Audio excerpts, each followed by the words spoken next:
अभी तक आपने सुना रजनीश का सम्मोहन टूटता है तो कहता है हाँ कम्मो रखता हूँ, मैं सब ले आऊँगा।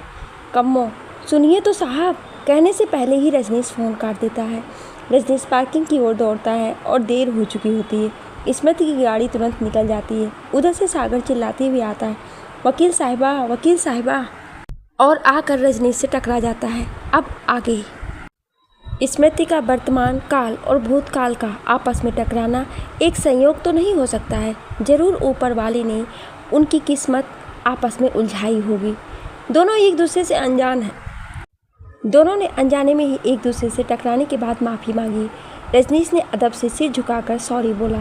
सागर ने भी माफ़ी मांगते हुए कहा, मैं इतना बुढ़ा भी नहीं कि आप सर कहें। वैसे मैं आपको जानता हूँ, आप रजनीश है ना? सागर झिझकते हुए पूछता है। रजनीश, जी सर। और आप विराज सर के बेटे Sagar Saxena? I am right sir? Sagar, जी आपने सही पहचाना, मुस्कुराते हुए जवाब देता है। रजनीश, पर आप मुझे कैसे जानते हैं? उसकी कोई ख़ास वजह सर? बेसब्री से पूछता है। सागर, अरे भाई आपको कोई कैसे नहीं पहचाने, आप एम्प्लॉय ऑफ द ईयर जो हैं, पिताजी ने आपकी डिटेल मेल की थी। देखो रजनीश, मैं यहाँ नहीं था, पर जिम्मेदारी तो आप समझ ही सकते हैं, बस उसी लिए सारी खबर रखनी होती है। Rajneesh, oh thank you sir, आपने इतना ध्यान दिया। सर आपके साथ जो आई थी वो चली गई, कोई वजह? मैं मिल नहीं पाया मैम से, संकोच करते हुए पूछता है। सागर, अरे ना, वो बस हमारी अच्छी दोस्त है, आपकी मैम नहीं, हंसते हुए जवाब देता है। फिर वजह बताते हुए कहता है कि उनकी किसी सहेली की तबीयत खराब थी, इसीलिए चली गई हमें छोड़कर। चलिए रजनीश, अंदर चलते हैं। दोनों ऑफिस की तरफ जाते हुए बातें करते हैं। Rajneesh, it's my bad luck sir, मैं मैम से नहीं मिल पाया। सागर, तो वकील साहिबा कहाँ भागी जा रही हैं? आप उनसे कल शाम में मिल लीजिए, रजनीश ऑफिस की पार्टी में। Good luck for best employee of the year. आशा करता हूँ इस बार भी आपको ही मिलते हैं। रजनीश, अभी मैं चलता हूँ, बॉस के केबिन की तरफ जाते हुए कहता है। रजनीश, जी सर, कहते हुए अपनी डेस्क की ओर बढ़ता है। सागर पिताजी के केबिन में जाके कुछ पेपर्स वर्क करता है। फिर कहता है, चलिए पिताजी घर छोड़ दूँ आपको, फिर मुझे एक डील के लिए निकलना है, घर से फाइल लेकर चले जाएंगे हम। दोनों ऑफिस से निकल जाते हैं। रजनीश अपने काम में पूरी निष्ठा से लगा हुआ है।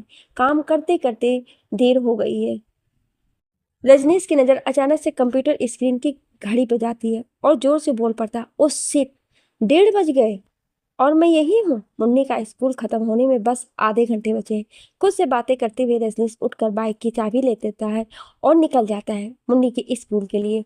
उधर स्मृति आश्रम पहुंचती है और दौड़कर सुषमा के पास जाती है, उसका नाम पुकारती है, काका से पूछती है कैसी हुई बेहोश, क्या हुआ इसे? काका रोते हुए कहते हैं, नहीं पता बिटिया, बस यूं ही कहीं कि काका दो हम सफाई कर देते हैं बगीचे की, बस वही कर रही थी, ना जाने कैसे बेहोश हो गई अचानक, तब से होश नहीं आया। स्मृति, पानी लाइए जल्दी से, कहने के बाद, ओहो सुषमा उठ ना, क्या हुआ तुझे? कहते कहते स्मृति के आंसू गिरने लगते हैं। काका, ये लो बिटिया पानी। स्मृति, जिलाइए काका, इधर दीजिए, और आप परेशान मत होइए, सुषमा ठीक हो जाएगी। उस वक्त स्मृति को खुद नहीं पता था कि वो किसे समझा रही, खुद को या काका को। स्मृति पागलों की तरह सुषमा के चेहरे पर पानी की छींटे मारे जा रही है, हर बार आवाज लगाती, सुषमा उठ वरना मैं तुझसे बात नहीं करूंगी। पर सुषमा स्मृति की एक नहीं सुन रही थी, वो भी उस जमीन पर निष्क्रिय पड़ी थी। स्मृति जोर से चिल्लाती है, काका गाड़ी निकालो, इसे हॉस्पिटल ले जाना पड़ेगा। उसके बच्चों की तरफ दौड़कर जाती है जो जमीन पर बैठे रो रहे हैं। उनके आंसू की धाराएं उनके गालों पर निशान बनाती हुई गले तक बह रही थी। स्मृति उन्हें गले लगाती है और पुचकारते हुए कहती है, रोना नहीं बच्चों, एकदम रोना नहीं, मम्मी को कुछ नहीं होगा, आपकी स्मृति दीदी है ना, सब ठीक कर देगी। काका गाड़ी निकालकर दौड़ते हुए आते हैं। बिटिया चलो, गाड़ी बाहर है। स्मृति मीना से बच्चों का ध्यान रखने को कहती है। मीना आश्रम में रहने वाली अन्य औरतों में से एक है। स्मृति और काका सुषमा को एक दूसरे के सहारे से उठाकर गाड़ी तक ले जाते हैं, गाड़ी में लिटाते हैं। स्मृति झट से सीट पर बैठ के सुषमा का सिर गोद में रख के कहती है, चलिए काका, हेल्थ केयर हॉस्पिटल जल्दी करिए। स्मृति हॉस्पिटल पहुंचती है, स्ट्रेचर निकालती है और दौड़कर स्ट्रेचर पर लिटाकर सुषमा को एडमिट करवाती है। डॉक्टर बहुत सारे जांच करते हैं और 1 घंटे इंतजार करने को कहते हैं। स्मृति नर्स के साथ जाकर सारी फॉर्मेलिटी पूरी करती है। वो 1 घंटे स्मृति के लिए 1 साल जैसा वक्त होता है। जैसे तैसे स्मृति और काका 1 घंटे इंतजार करते हैं। तभी एक नर्स आती है और स्मृति से कहती है, मैडम चलिए रिपोर्ट्स आ गई है, आपको डॉक्टर साहब ने बुलाया है। दोनों उठ के जाने लगते हैं। तभी नर्स इशारे से कहती है, बस एक लोग ही अंदर जा सकते हैं। स्मृति काका को कहती है, आप बैठिए, हम मिलकर आते हैं। काका आप बिल्कुल परेशान मत होइए। स्मृति अंदर जाती है, उत्सुकता से पूछती है, डॉक्टर क्या हुआ है सुषमा को? डॉक्टर जी आप कौन लोग हैं उनकी? स्मृति मैं उनकी वकील हूँ, वो हमारे आश्रम में रहती है। डॉक्टर उनके पति को बुलवाइए या उनका कोई अपना। स्मृति जो है बस हम ही हैं, बताइए क्या बात है? डॉक्टर ओके, पर मैं बताना चाहूँगा ये बहुत क्रिटिकल हालत है इनकी, ये पहला स्ट्रोक था। स्मृति चौंक कर, stroke? You mean brain stroke? Doctor जी हाँ। स्मृति रूंधले गले से धीमी आवाज में, मुझे नहीं पता डॉक्टर। डॉक्टर स्मृति जी रिपोर्ट्स के मुताबिक इन्हें पहले भी ऐसा झटका आ चुका है। देखिए इन्हें टेंशन से दूरी बनाकर रहना होगा, जितना हो सके परिवार के साथ खुश रहना ज़्यादा बेहतर है। शायद ये बहुत ज़्यादा सोचती है या स्ट्रेस लेती हैं। स्मृति आप चिंता मत कीजिए, मैं उन्हें बिल्कुल खुश रखूँगी और ख्याल रखूँगी कि आगे से कोई स्ट्रेस ना ले। डॉक्टर ठीक है, हम कुछ दवाइयाँ लिख देते हैं और कुछ इंजेक्शन जो अभी लगेंगे। अभी तो ये 2 दिन तक हमारी निगरानी में रहेंगी, उसके बाद आप इन्हें अपने घर ले जा सकती हैं। स्मृति डॉक्टर के केबिन से निकलते ही काका को सारी बातें बताती और फिर खुद सुषमा के पास जाती है। सुषमा अभी भी बेहोश है। स्मृति काका को कुछ पैसे निकाल कर देती है और दवाइयाँ लाने के लिए भेज देती है। स्मृति सुषमा का हाथ थामे बुदबुदाती है, सुषमा उठ जाना, बहुत हुआ। अपने पिता को खोने के बाद स्मृति अब किसी को खोना नहीं चाहती। उधर रजनीश मुन्नी को स्कूल से लेते हुए घर पहुंचता है। घर पर पहले से तांडव मचा है। कमों से नीलम देवी चिल्ला चिल्ला कर रजनीश की दोबारा शादी करने की बातें कर रही हैं। रजनीश दरवाजे से अंदर आते ही सुन लेता है और गुस्से से लाल हो जाता है। कम्मो रजनीश को देखते ही कहती है, मालकिन चुप हो जाइए, साहब आ गए हैं। नीलम देवी उखड़ती हुई कहती हैं, तो हमें क्या डर लगता है तेरे मालिक से? सुनता है तो सुन ले, पूरी जिंदगी क्या ऐसे ही नौकरों के बच्चे पालते गुजार देगा? कितनी बार कहा है बेटा दूसरी शादी कर ले, बहू ला दे, खुद के बच्चे होंगे और घर अच्छा लगेगा, मेरा भी मन लगेगा। पर नहीं, हमारे यहाँ सुनता कौन है? रजनीश गुस्से में लाल होकर चिल्लाता है, कम्मो मुन्नी को अंदर ले जाओ। मुन्नी अपने भैया के इस रूप को देखकर सिहर जाती है। कम्मो जल्दी से मुन्नी को हाथ पकड़ के अंदर ले जाती है। रजनीश गुस्से में कहता है, क्या बोलती हैं आप? होश में तो हैं? आपकी बहू को मरे 2 साल ही हुए और आप ऐसी बातें कर रही हैं। आपकी नहीं सुनता मैं? हाँ, आपके ही तो सुन सुन कर आज आपकी बहू और बेटे दोनों का जीवन नरक बना दिया है आपने। आप हैं उसकी मौत की जिम्मेदार। आपकी वजह से मैंने आंख मूंद कर शादी की, आपके चलते मैंने उसे कभी वो इज्जत नहीं दी। आप ही थी ना जो हर रोज मेरे कान भरती थी। और क्या दूसरी शादी की बात की रट लगाई हुई हैं आप? एक को मारकर चैन नहीं आपको माँ, जो दूसरी की भी जान लेना चाहती हैं। आपको नहीं पता बेटा जानवर है आपका? और क्यों कोई करे मुझसे शादी जिसकी एक पत्नी घर छोड़कर चली गई? इतना कहकर जमीन पर घुटने के बल गिर पड़ता है रजनीश। नीलम देवी दौड़कर आती हैं। बेटा चोट तो नहीं आई? नीलम देवी का हाथ झटकते हुए रजनीश कहता है, काश आपने कभी उससे पूछा होता माँ, तो आज जिंदा होती, हमारे साथ होती। आपने खून कर दिया स्मृति का, उसके अरमानों का गला घोट दिया आपने। ये सब सुनकर नीलम देवी सुन्न पड़ जाती है। कई दिनों से इसी एहसास के साथ वो घुट रही थी, पर आज जब उनके बेटे ने उनसे वही बातें कही तो सहन नहीं कर पाई और तेज चलती सांसों के साथ बेहोश होकर धम्म से फर्श पर गिर पड़ी। रजनीश चौंक कर चिल्लाता हुआ उठता है, माँ कम्मो जल्दी आओ, देखो माँ गिर गई हैं। कम्मो दौड़ कर आती है। पीछे पीछे मुन्नी आके भैया से लिपट जाती है। रजनीश अपने आंसू पोंछता है और मुन्नी की बाहें खुद से अलग करते हुए कहता है, गुड़िया तुम बैठो, बूढ़ी अम्मा को कुछ नहीं होगा। कम्मो साहब इनको उठाइए, सोफे पर ले चल के लिटाते हैं। पहले कम्मो और रजनीश दोनों मिलकर नीलम देवी को उठाकर सोफे पर लिटा देते हैं। पीछे पीछे मुन्नी जाकर के नीलम देवी के पैर के पास बैठकर अपने छोटे छोटे हाथों से पैर सहलाती है। रजनीश चिल्लाता है, कम्मो पानी लाओ, और कैब वाले को फोन करता है। कम्मो साहब पानी, दौड़ती हुई पानी लेकर आती है। रजनीश तुरंत पानी लेकर नीलम देवी के मुंह पे थोड़ा थोड़ा डालता हुआ पुकारता है, माँ उठो, माँ उठो। कम्मो रोते हुए कहती है, साहब मेरी मानिए तो हॉस्पिटल ले चलते हैं। तभी बाहर कैब आ जाती है। रजनीश, कम्मो चलो, माँ को हेल्थ केयर हॉस्पिटल लेकर चल रहा है, गाड़ी आ गई है। कम्मो, जी साहब, कहती हुई रजनीश की मदद करती है और दोनों मिलकर नीलम देवी को गाड़ी में लेटाते हैं। फिर कम्मो दौड़कर मुन्नी को सोफा से उठाकर गोद में लेकर गाड़ी की ओर जाती है। तीनों गाड़ी में बैठ के हॉस्पिटल निकल जाते हैं। रास्ते भर कम्मो मालकिन मालकिन उठिए ना चिल्लाती हुई रोती रहती है। देखते देखते हॉस्पिटल आ जाता हूँ। रजनीश और कम्मो जल्दी जल्दी हॉस्पिटल की ओर नीलम देवी को लेकर भागते हुए अंदर जाते हैं। पीछे पीछे मुन्नी रजनीश की शर्ट पकड़े चल रही थी। रजनीश आवाज लगाता है, doctor doctor, it's in emergency. Doctor आते हैं, नीलम देवी को देखकर इमरजेंसी वार्ड में एडमिट करते हैं और इलाज शुरू करते हैं। रजनीश कम्मो को संभालते हुए कहता है, कम्मो तुम मुन्नी को लेकर यहीं बैठो, मैं एडमिट फॉर्म भर के दवाइयाँ लेकर आता हूँ। कहकर जल्दी जल्दी निकल जाता है। कम्मो मुन्नी को गले लगा के वहीं बेंच पर बैठे सिसक रही थी। डॉक्टर अंदर नीलम देवी की जांच कर रहे थे। उधर स्मृति सोचती है, इतनी देर हो गई है, काका दवाई लेकर अभी तक नहीं आए। सुषमा वैसी ही लेटी हुई है, शांत मौन। उसके चेहरे की शांति देखकर कोई नहीं कह सकता कि सुषमा अंदर से इतनी टूटी होगी। उसके मन की व्यथा कोई नहीं जानता था, ना कोई समझ पाया था।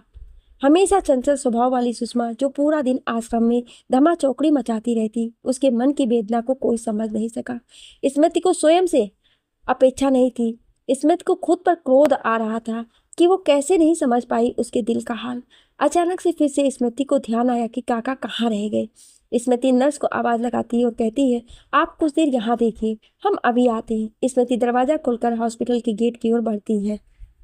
स्मृति मन में बुदबुदाते हुए ना जाने काका कहाँ रह गए। जैसे ही गेट पर पहुंचती है, जोर से किसी से टकरा जाती है और गिर पड़ती है। नीचे गिरी हुई स्मृति का चेहरा उसकी जुल्फों से ढक जाता है। स्मृति गुस्से में दुपट्टा ठीक करते हुए अपने बालों को कान के पीछे संभालते हुए खड़ी होकर बिना देखे कहती है, अंधे हैं क्या आप? आपको कहते ही उसकी नजरें उस इंसान पर टकरा जाती है और स्मृति कहते कहते रुक जाती है। सामने रजनीश था। स्मृति की आंखें भर आती है, चेहरे पर गुस्से की जगह दर्द होता है। एक पल को स्मृति कमजोर पड़ जाती है और उसका मन चाहता है कि रजनीश के गले लगकर रो ले, उससे वो सारे सवाल पूछे जो उसने अपने खत में लिखा था। रजनीश स्मृति को देखकर चौंक जाता है, पूछना चाहता है कि तुम यहाँ हॉस्पिटल में क्यों हो, तुम ठीक तो हो?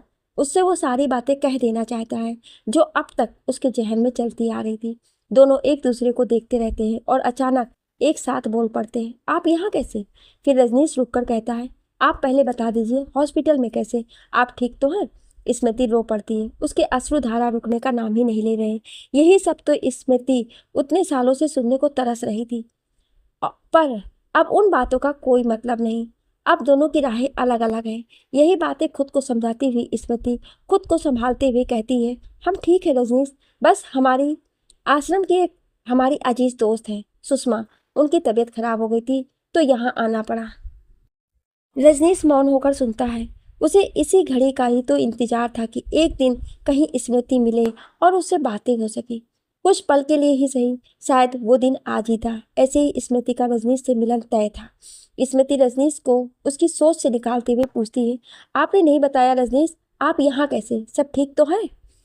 नहीं स्मृति, कुछ ठीक नहीं है, कहते हुए रजनीश की आंख भर आती है। स्मृति, आज माँ को हार्ट अटैक आया था, उन्हें ही लेकर के यहाँ आए हैं। ये सुनकर स्मृति डर जाती है और चौंक कर पूछती, कैसे, वो ठीक तो है? रजनीश कहता है, हाँ ठीक है, डॉक्टर ने कहा है कि कोई सदमा लगा है। वो बहुत ज़्यादा तनाव भी लेती हैं, उनका रक्तचाप बहुत अधिक है। मुन्नी और कम्मो भी साथ आई हैं, यही है इमरजेंसी वार्ड में, तुम चलोगे मिलने? रजनीश संकोच करते हुए बहुत दुखी मन से पूछता है। तभी उधर से काका दवाइयाँ लिए आते हैं और गेट पर ही स्मृति को देख पूछते हैं, बिटिया आप यहाँ?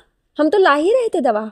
काका आपने बहुत देर कर दी तो सोचा देख लूँ, अगर आपको कोई परेशानी हो या कोई दवा मिलने में कोई दिक्कत हो, इसलिए हम गेट तक आ गए।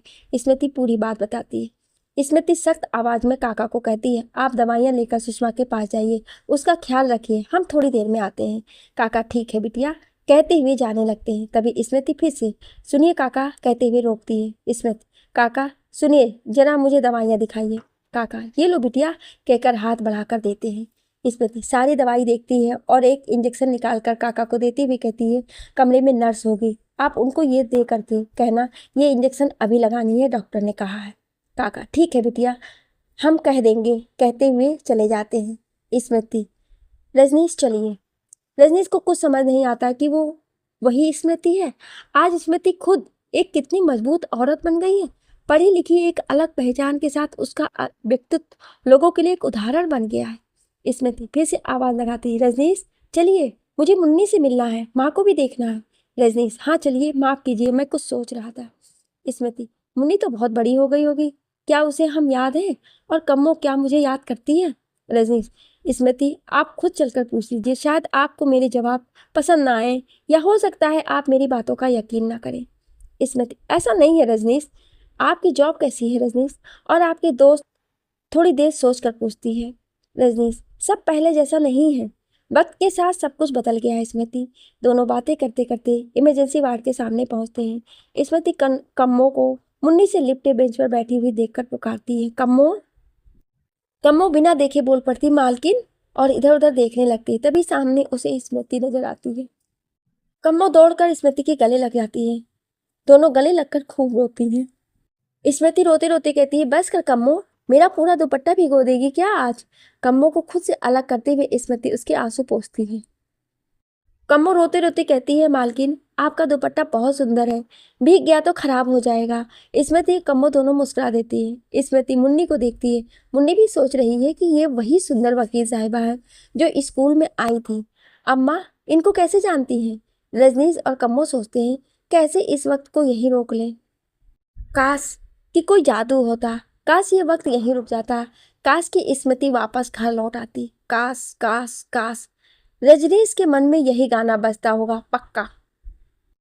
तुम जो कह दो तो आज की रात चांद डूबेगा नहीं, रात को रोक लो, रात को रोक लो। कम्मो पीछे मुन्नी की तरफ इशारा करते हुए कहती है, यह आपकी मुन्नी है मालकिन, देखिए बहुत बदमाशियाँ करती है और गुस्सा आने पर पूरा घर सिर पर उठा लेती है। मालकिन सवाल तो ऐसे ऐसे करती है कि बस साहब ही दे पाते हैं। मुन्नी बेंच से उतरकर कम्मो की साड़ी का पल्लू पकड़कर पूछती है, अम्मा ये कौन है? मैं डॉक्टर को दवाइयाँ देकर आता हूँ, आप लोग बात करो। रजनीश कहता हुआ वार्ड में चला जाता है। स्मृति मुन्नी की तरफ देखकर उसे अपने पास आने के लिए कहती है, मुन्नी इधर आइए हमारे पास, आपको क्या पसंद है खाने में? चॉकलेट, चिप्स या केक? चलो सब दिलवाते हैं। मुन्नी का हाथ पकड़कर कम्मो उसे स्मृति के सामने लाकर कहती है, जा ना, बहुत अच्छी मालकिन है, तुझे खीर खिलाती थी जब तू छोटी थी। संकोच करती हुई मुन्नी धीरे धीरे मुंह में उंगली डाले स्मृति के पास जाती है। स्मृति उसे गोद में उठा लेती है और उसके गालों को चूमने लगती है। स्मृति की सोई हुई ममता जाग उठती है। स्मृति उसे देर तक निहारती रहती है। उसके आंसू उसके पलकों तक आते हैं, पर उन्हें बाहर आने की इजाज़त नहीं मिलती। मुन्नी स्मृति की गाल पकड़कर मासूमियत से कहती है, आप बहुत सुंदर हो, मुझे याद है आप स्कूल वाली वकील साहिबा हो ना? स्मृति गले की खराश ठीक करते हुए कहती, हाँ मुन्नी, आप बताओ आपको बड़े होके क्या बनना है? मुन्नी स्मृति के कानों की बाली घुमाते हुए बोलती है, मुझे आपके जैसा बड़ी मैडम बनना है और जितने बदमाश लोग हैं उन सबको जेल भेज देना है। स्मृति हंस पड़ती है, ओहो मुन्नी, फिर तो हमसे भी ज़्यादा बड़ी हो जाएगी। मुन्नी स्मृति की गालों को सहलाते हुए कहती है, आप रोया ना करो, आप हंसते हुए अच्छी लगती हैं। फिर दोनों मुस्कुराने लगती हैं। कम्मो, स्मृति और मुन्नी तीनों बैठ के बातें करती हैं। मुन्नी अजीब और उटपटांग सवाल स्मृति से करती है। कम्मो उसे हर बार टोकती और स्मृति कहती, रहने दो ना कम्मो। स्मृति बड़े प्यार से मुन्नी की बदमाशियाँ और दुनिया जहान की कहानियाँ सुन रही है। बीच बीच में कम्मो की शिकायतें भी तड़का लगाती रहती है। स्मृति चुपचाप बैठ के मुस्कुरा रही है। कभी कभी मुन्नी की बातों पर जोर से हंसने का मन होता भी तो हॉस्पिटल का ख्याल हो आता है। तब तक काका स्मृति को ढूंढते ढूंढते आते हैं और कहते हैं, बिटिया सुषमा को होश आ गया है, कब से आपका ही नाम पुकार रही हैं, मैं तब से आपको ढूंढ रहा था। फिर सहसा काका का ध्यान मुन्नी की तरफ जाता है तो उसे पुचकारते हुए पूछते, बिटिया ये प्यारी बिटिया रानी कौन है? स्मृति मुन्नी को गोद से उतार कर साड़ी ठीक करते हुए कहती है, अच्छा कम्मो, हम चलते हैं, हमारी दोस्त को हमारी बहुत ज़रूरत है। हाथ जोड़कर दोनों से विदा लेती है। चलिए काका, कहती हुई निकल जाती है। स्मृति काका से कहती है, आपने पहले क्यों नहीं बताया हमें? और सुषमा कैसी हैं अभी? तेज कदमों से स्मृति आगे बढ़ती जा रही थी। केबिन में पहुंचते ही, सुषमा कैसी हो अभी? तुमने तो मुझे डरा ही दिया था। स्मृति स्टूल पर बैठते हुए कहती है। सुषमा आंखें खोलती है और स्मृति को देखती हुई रोने लगती है। स्मृति सुषमा की आंखें पोंछती हुई कहती है, चुप कर सुषमा, इसमें रोने जैसा क्या है? सुषमा रुंधले स्वर में कहती है, हम अब और बोझ नहीं बनना चाहते मैडम। देखिए ना, हम और हमारे बच्चे आप पर बोझ बन गए हैं। मैं तो चाह कर भी आपकी कोई मदद नहीं कर सकती। इस कम पढ़ी लिखी औरत को कौन काम देगा? स्मृति ढांढस बंधाती हुई कहती है, चुप कर जा, ऐसा क्यों सोच रही है? हम सब तो हैं तेरे साथ। सुषमा अब गंभीरता से कहती है, नहीं मैडम, आज आप हैं, कल को क्या? हम कब तक अपने बच्चों के साथ दर दर की ठोकर खाकर जीवन यापन करते रहेंगे? मैडम, मुझे भी नौकरी करनी है, अपनी पहचान बनानी है।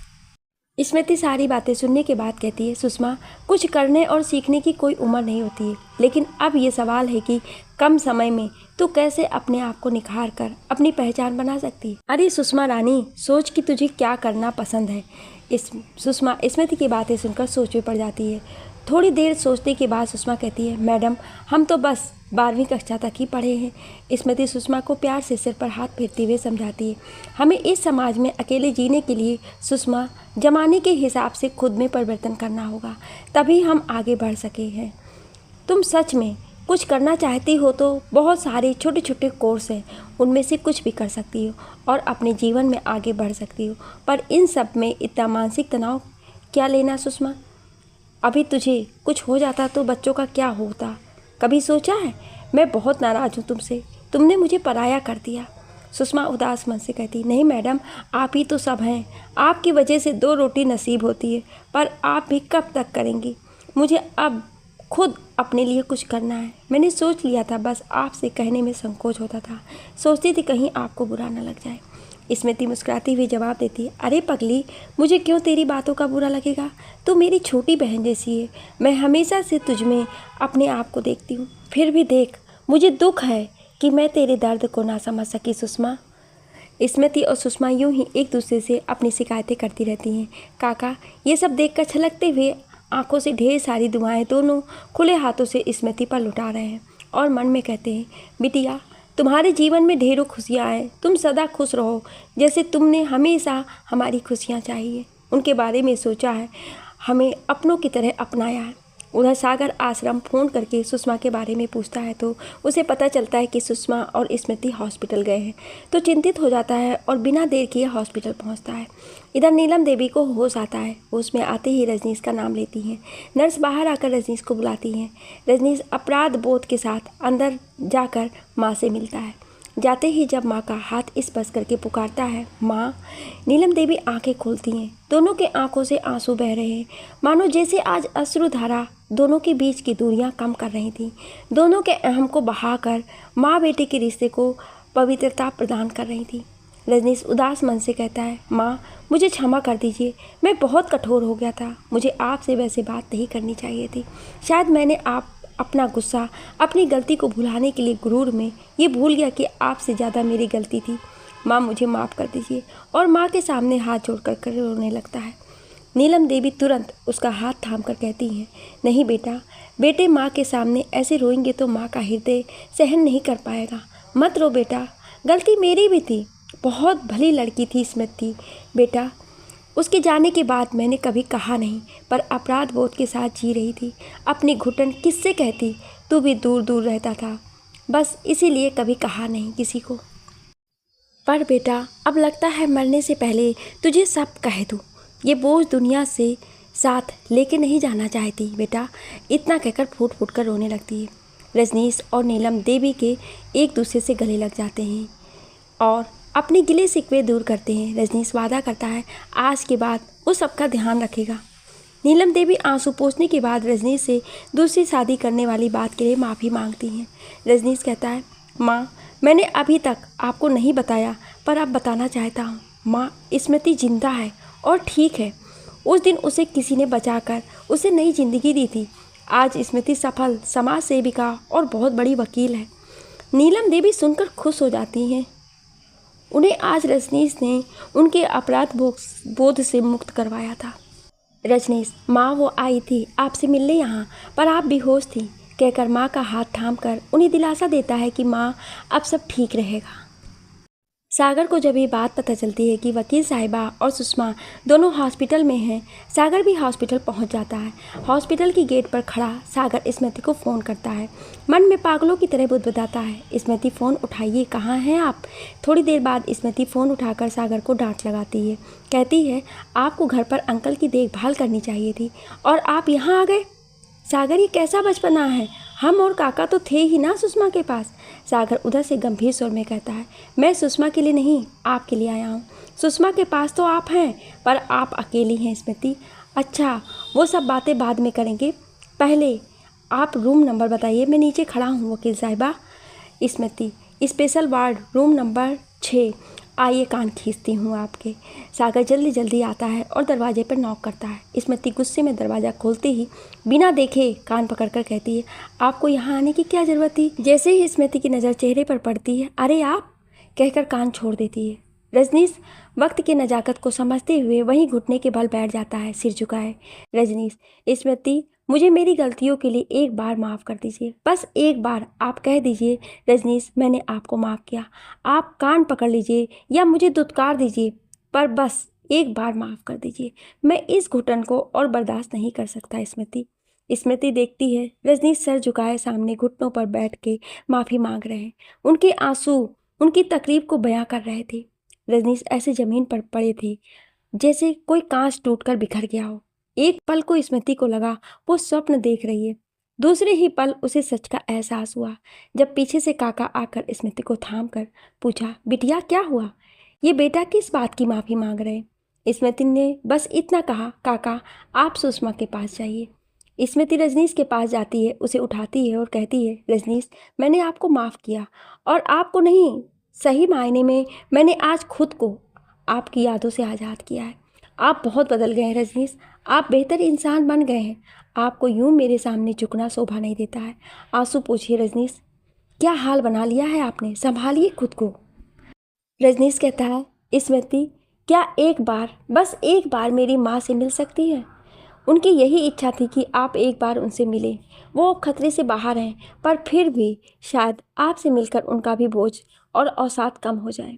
तभी सागर कहते हुए आता है, स्मृति अजीब सा हॉस्पिटल है, जिसको पूछो कुछ बताता ही नहीं है। ढूंढते ढूंढते थक गया मैं, अब जाकर मिली हो आप हमें। सागर देखता है स्मृति की आंखें गीली है, वो किसी से बातें कर रही थी। सागर चलते चलते स्मृति के पास पहुंचता है तो उसे रजनीश का चेहरा स्पष्ट होता है। अरे वाह रजनीश, आप यहाँ, बड़ी ही सरलता से पूछता है। सागर एक बार फिर समझने की कोशिश करता है, तब कहता है, स्मृति क्या हुआ यहाँ, आप रो क्यों रही हैं, सुषमा तो ठीक है। स्मृति सागर को हाथ से चुप रहने का इशारा करते हुए रजनीश को कहती है, ठीक है मैं आती हूँ, माँ जी से मिलने, यहाँ सुषमा को दवाइयाँ देकर। आप अपना और सबका ध्यान रखिए। रजनीश आप अब जाइए माँ के पास, और हाँ, अपने आंसू पोंछने के बाद ही जाइएगा। रजनीश आंसू पोंछते हुए चला जाता है। सागर की कुछ समझ में नहीं आता है। सागर पूछते हैं, ये हमारी कंपनी का एम्प्लॉय यहाँ क्या कर रहा है, और आप इसकी माँ को कैसे जानती हैं। स्मृति ये सब क्या है। स्मृति सागर के गले लग जाती है और फूट फूट कर रोने लगती है। सागर एकदम सहम जाता है, उसे कुछ समझ नहीं आता है क्या करें। सागर भी स्मृति को गले लगाकर उसे अपने बाहों के घेरे में सुरक्षा का एहसास दिलाता है। सागर स्मृति का सिर सहलाते हुए पूछता है, क्या हुआ बताइए ना स्मृति, मेरा मन बैठा जा रहा है। स्मृति रोते रोते कहती है, ये वही थे सागर, हमारा अतीत, और फिर रोने लगती है। सागर का चेहरा गुस्से से लाल हो जाता है। सागर का बस चले तो अभी रजनीश का खून कर दे। सागर स्मृति को खुद से अलग करके जाने लगता है। स्मृति सागर का हाथ पकड़कर कहती है, रजनीश अभी पति हैं हमारे सागर, प्लीज़ आप गुस्सा मत कीजिए, वो बदल चुके हैं। रजनीश बस यहाँ माफ़ी मांगने आए थे सागर, उनकी माँ की तबीयत ठीक नहीं है। सागर गुस्से में, ठीक, पर कल से वो जॉब पे नहीं आएगा, उसे अभी इसी वक्त मैं नौकरी से निकालता हूँ। स्मृति आप ऐसा कुछ नहीं करेंगे सागर, हर इंसान को सुधरने का मौका देना बहुत ज़रूरी होता है। वो खुद को बदल कर जीने की कोशिश कर रहे हैं सागर। उन्होंने नौकरानी की बेटी को अपनाकर अपनी बेटी माना है। आज भी वो बस मुझसे माफ़ी मांगने आए थे और अपनी माँ से मिलने की मिन्नतें करने। मैं उन्हें 8 साल से जानती हूँ, मैंने उनका ये रूप कभी नहीं देखा सागर। उनकी आंखों में सच्चाई थी, उनकी बात सच लग रही थी। अगर कोई इंसान खुद को एकदम से बदल कर अच्छा इंसान बनकर आगे बढ़ना चाहे तो उसे मौका देना चाहिए सागर। हमारे पिताजी ने हमें मौका दिया, वही मौका आज हम रजनीश को देना चाहते हैं। सागर स्तब्ध रह गया। स्मृति की बातें सुनकर वो सहम गया। स्मृति का रजनीश के प्रति स्वभाव का बदलना सागर को बिल्कुल अच्छा नहीं लगा। उसे लगा कि शायद स्मृति अपने पुराने जीवन में लौटना चाहती है। सागर को स्मृति के खोने का डर लगने लगा था। उधर नीलम देवी भी सपने बुनने लगी थी। उन्हें लगने लगा था कि अब सब ठीक हो जाएगा। बहू आएगी तो मैं उसके पाँव पकड़ लूँगी और कहूँगी, बहू घर लौट चलो। उसके मन में एक आशा की किरण जाग उठी थी कि इस बार स्मृति लौटेगी तो क्या क्या करेंगी। उसे बेटी से भी ज़्यादा प्यार और दुलार देंगी। रजनीश के दिमाग से स्मृति का चेहरा नहीं उतर रहा था। रजनीश सागर को देखकर ऑफिस वाला सारा माजरा समझ गया था। उसे पता चल गया था कि उस दिन ऑफिस में स्मृति ही आई थी। रजनीश अपने दिल और दिमाग को साफ करके वकील को फ़ोन करता है। इधर मुन्नी कम्मो से स्मृति के बारे में पूछती है। कम्मो सब कुछ अच्छा अच्छा बता देती है। मुन्नी सुनकर बहुत खुश हो जाती है कि उसे भाभी मिल गई। नन्ही मुन्नी भी सपने संजो लेती है कि जब उसकी भाभी आएंगी तो मुन्नी उन्हें कैसे तंग करेगी।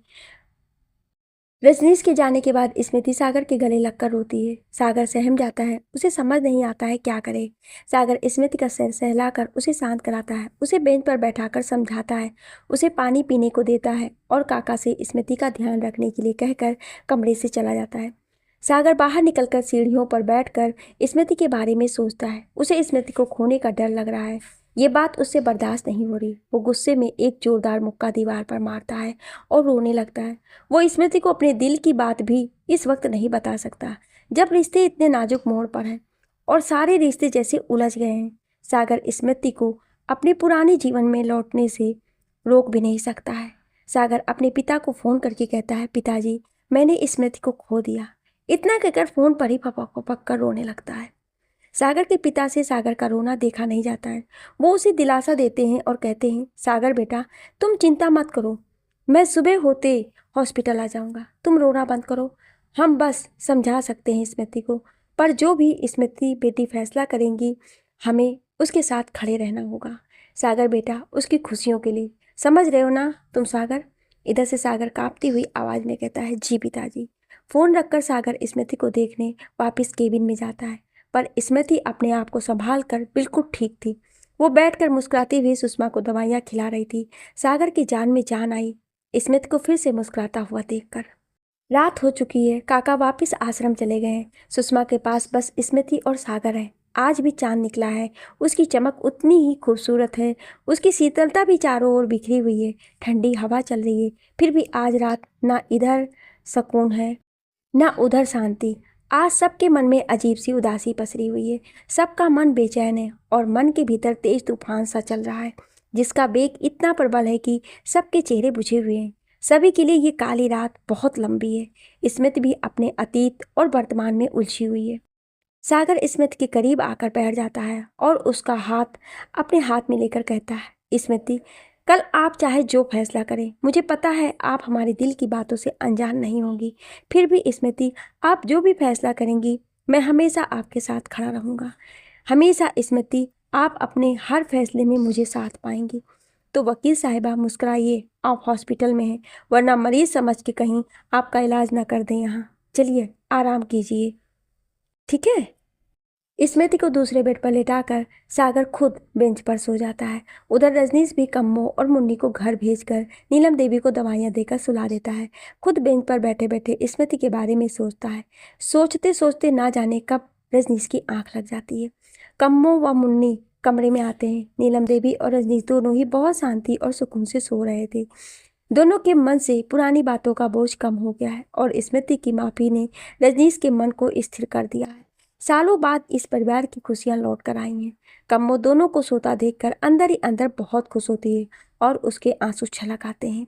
मुन्नी दौड़कर भैया भैया करती हुई रजनीश के करीब जाती है, पर कम्मो हाथ पकड़ के मुन्नी के होठों पर उंगली रख देती है, चुप रहने को कहती है और धीरे से फुसफुसाते हुए कहती है, चुप कर मुन्नी, देख नहीं रही मालिक कितने प्यार से सो रहे हैं, उन्हें क्यों उठा रही है, कहकर डांट लगाती है। रजनीश आधी आंखें खोलकर पूछता है, कम्मो तुम अभी घर नहीं गई, कितनी देर रात तक यहीं रहोगी, कहकर दूसरी ओर करवट बदलकर सो जाता है। मुन्नी रजनीश की पीठ पर जाकर बैठ जाती है और कहती है, ओहो भैया, उठो, सुबह हो गई है, आपको रात लग रहा है, कितना सोना है आपको अभी। रजनीश तपाक से आंख खोलता है, हाथ में लगाई हुई घड़ी में वक्त देखता है। ओहो, 7 बज गए हैं। फिर रजनीश सीधा होकर उठता है और मुन्नी को गोद में उठाकर माथा चूमकर गुड मॉर्निंग कहता है। कम्मो, तुमने मुझे उठाया क्यों नहीं? पता है ना, आज तुम्हारी मालकिन आने वाली हैं, उन्हें कैसा लगेगा मुझे ऐसे देखकर। तुमने कपड़े लाए हमारे घर से? कहकर कम्मो के हाथ से बैग लेकर देखने लगता है। जल्दी से कपड़े लेकर हॉस्पिटल के वॉशरूम की ओर बोलता हुआ जाता है। माँ को भी उठाकर नाश्ता करा दो, मैं आकर दवाइयाँ दे दूंगा। कम्मो बस इतना ही कहती है, जी मालिक। उधर सागर रात भर नहीं सो पाने की वजह से अभी सुबह ही सोया था। स्मृति उठकर तैयार होकर सुषमा को काका का लाया हुआ नाश्ता करवा रही है। काका सुबह सुबह ही स्मृति, सागर और सुषमा के लिए नाश्ता लेकर आ गए थे। काका सागर को उठाते हैं। सागर उठकर स्मृति को घर जाने को बोलता है। सागर कहता है, स्मृति, मैं घर होकर आता हूँ, पिताजी को दवाइयाँ दे दूंगा और उन्हें भी लेता आऊँगा। अगर उन्होंने जिद किया तो बस 1 घंटे में वापस आ जाऊँगा, वादा है हमारा वकील साहिबा। इतना बोलकर सागर निकल जाता है। स्मृति मुस्कुराती है और फिर सुषमा को खिलाने लगती है। स्मृति कहीं खोई खोई सी है। उसका मन बार बार ना चाहते हुए भी रजनीश की ओर चला जाता है। बार बार सोचती है, क्या मेरे फैसले से उन्हें खुशी मिलेगी या मुझे अपना फैसला बदल देना चाहिए। इसी उधेड़ बुन में स्मृति का मन लगा हुआ है। उधर रजनीश तैयार होकर स्मृति का इंतजार कर रहा है। तभी उसे एक फ़ोन आता है। उधर से वो व्यक्ति कहता है, सर, आपने जैसा कहा था मैंने सारे पेपर्स बना दिए हैं। मैं पेपर्स के साथ हॉस्पिटल के एंट्रेंस पर खड़ा हूँ। रजनीश कहता है, आप वहीं रुकिए वकील साहब, हम अभी आते हैं। यदि आप ऊपर आए तो बात बिगड़ सकती है। रजनीश कम्मो को नीलम देवी के पास बैठाकर नीचे जाता है। उधर स्मृति सागर के आने का इंतजार करती है। मन ही मन कहती है, कहाँ रह गए आप सागर। स्मृति सुषमा के साथ उसका हाथ थामे बैठी है, पर उसकी निगाहें दरवाजे पर लगी हैं। स्मृति सागर का इंतजार कर रही है। सुषमा बहुत देर से उसे ऐसे देखती है तो कहती है, मैडम क्या हुआ, आप बार बार दरवाजे की ओर देखकर बेचैन हुई जा रही हैं। अरे सुषमा, क्या बोलूं, देखना 1 घंटे हो गए हैं, सागर अभी तक नहीं आए। परेशान सी स्मृति अपनी बेचैनी का हाल सुषमा को बताती है। तभी दरवाजे पर दस्तक होती है। बिना देखे स्मृति उठकर, सागर आप आ गए, कहते हुए पलट कर देखती है तो फूल सी मुरझा जाती है। दरवाजे पर काका कुछ सामान और दवाइयाँ लेकर आए थे। काका, आप हमारे कपड़े लाए? स्मृति बुझे मन से पूछती है। हाँ बिटिया, ये लो। काका एक बैग स्मृति को पकड़ाते हुए कहते हैं। स्मृति बैग से बादामी साड़ी निकालकर वॉशरूम में जाती है। तभी दरवाजे पर फिर दस्तक होती है और इस बार सागर अपने पिताजी के साथ आते हैं। दोनों बेंच पर बैठते हैं। विराज जी सुषमा से पूछते हैं, कहो बेटा, अभी कैसी तबीयत है तुम्हारी? किस बात की इतनी फिक्र कर ली तुमने, बताओ हमें। पिता समान तुम्हारे अंकल जब साथ खड़े थे सुषमा बेटा, मुझे खेद है कि मैं तुम पर ध्यान नहीं दे सका और तुम यूं ही परेशान होती रही। विराज अंकल और सुषमा आपस में बात कर रहे थे। सागर की नज़र स्मृति को ढूंढ रही थी। सागर बस जानना चाहते थे कि स्मृति ठीक है या नहीं। विराज अंकल और सुषमा, उन दोनों को भी सागर की आंखों में स्मृति का इंतजार साफ साफ दिख रहा था। सुषमा से रहा नहीं गया तो बोल पड़ी, सागर बाबू, मैडम अभी अभी अंदर तैयार होने गई हैं। सागर की नज़र अब एक ही दरवाजे पर टिक गई थी। अचानक से दरवाज़ा खुला और सुंदर पैर पतले से पायल के साथ लाल रंग की सैंडल से टकराते बाहर आई। सबकी नज़र उठाकर देखा तो स्मृति बादामी साड़ी में गुथे बालों में सजी संवरी बहुत खूबसूरत लग रही थी। बहुत दिनों के बाद स्मृति ने इतना श्रृंगार किया था। सागर उसे देखता रह गया। उसकी नज़रें स्मृति पर ही टिक गई थी। फिर उसने खुद को संभाला और स्मृति का ये रूप देखकर डर गया। उसे यकीन हो गया था कि स्मृति ने लौटने का फैसला कर लिया है। स्मृति की नज़र भी विराज अंकल और सागर पर पड़ी। स्मृति ने अंकल का पैर छूकर आशीर्वाद लिया। सागर की बाहें पकड़कर स्मृति ने एक ओर खींचा और कहा, आप हमारे साथ चल रहे हैं ना, माँ से मिलने? सागर ने हाँ में गर्दन हिला दिया। अंकल को वहीं बैठाकर सागर और स्मृति जाने लगे। विराज जी सागर का हाथ पकड़कर इशारों में कहते हैं, सब ठीक होगा। सागर स्मृति जल्दी जल्दी सीढ़ियों से उतरकर इमरजेंसी वार्ड में जाते हैं। जैसे ही वार्ड का दरवाज़ा खोलते हैं सब लोग उनका ही इंतजार करते हैं। रजनीश, कम्मो और मुन्नी सभी बेंच पर बैठे हुए थे और नीलम देवी बेड पर सो रही थी। स्मृति और सागर के आने की आहट से उठ जाती हैं। कम्मो मुन्नी को गोद में उठाकर बेंच से दूर हटकर कहती है, आइए मालकिन बैठिए ना। साहब आप भी बैठिए। रजनीश भी उठकर नीलम देवी के सिरहाने बैठ जाता है। स्मृति नीलम देवी के पैर छूती है और उनके करीब जाकर उनका हाथ थामकर पूछती है, माँ जी आपको क्या हो गया है, आप अब कैसी हैं? ये सब कुछ सागर से बर्दाश्त नहीं होता है, फिर भी स्मृति की खातिर उसके बगल में जाकर बैठ जाता है। नीलम देवी स्मृति के सिर पर हाथ फेरते हुए कहती है, हमारी छोड़ो बहू, तुम कैसी हो? मुझे लगा था कि तुम इस दुनिया में। कहते कहते रुक जाती हैं और उनकी आंखें भर आती हैं। नीलम देवी अब तक की घटी सारी घटनाएं स्मृति को बताती हैं और फपक फपक कर रोने लगती हैं। अपने किए पर उन्हें अफसोस है और स्मृति का हाथ पकड़कर उससे माफ़ी मांगने लगती हैं।